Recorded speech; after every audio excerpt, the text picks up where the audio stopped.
Привет! Хотел поделиться, почему у нас именно такое определение слова «сделано». На английском definition of done очень часто используется, во всех компаниях он разный. И вот что такое у нас definition of done и почему он именно такой. Во-первых, task сделан на 100%, а не 99%. Потому что когда вы сделали на 100%, из вашего мозга или из вашей мозги может пропасть все. А когда вы сделали 99%, знаете, как Маккензи говорил, есть два проекта.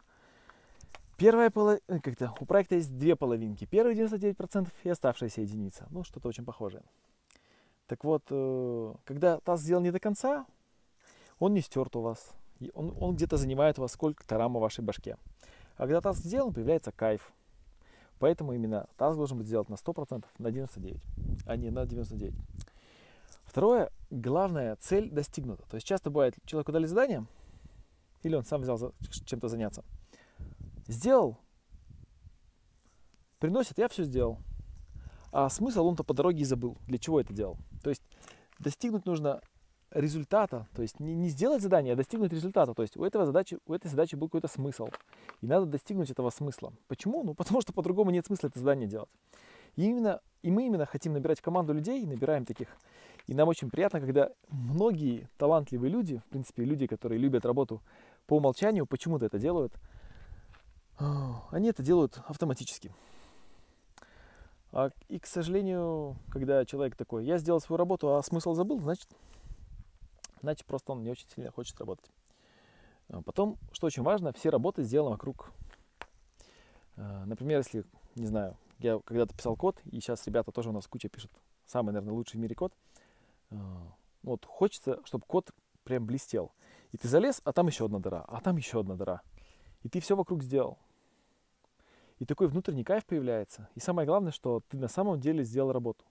Ты сделал все вокруг тоже. А знаете, когда бывает, сделал работу, а рядом куча какашек осталось. И как бы они все незаконченные. И это очень как... Работа как бы сделана, как бы нет. И получается, после тебя надо еще идти доделать. А когда ты сделал, и все вокруг уже привел в порядок, кстати, почему-то талантливые люди, почему-то они так именно и работают. Вот почему-то им даже кайф так делать, их даже заставлять так не нужно. Но, к сожалению, тех, кому это не хочется по умолчанию, пусть хоть знает, что так, у нас именно так, и почему так. То есть все работы вокруг твоей работы должны быть сделаны, только тогда ты знаешь, что твоя работа сделана.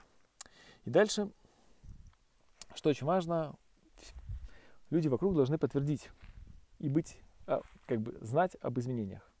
Почему так? Потому что ты сделал изменения, ты такой самый классный, а об этом никто не узнал. И завтра люди сделают наоборот.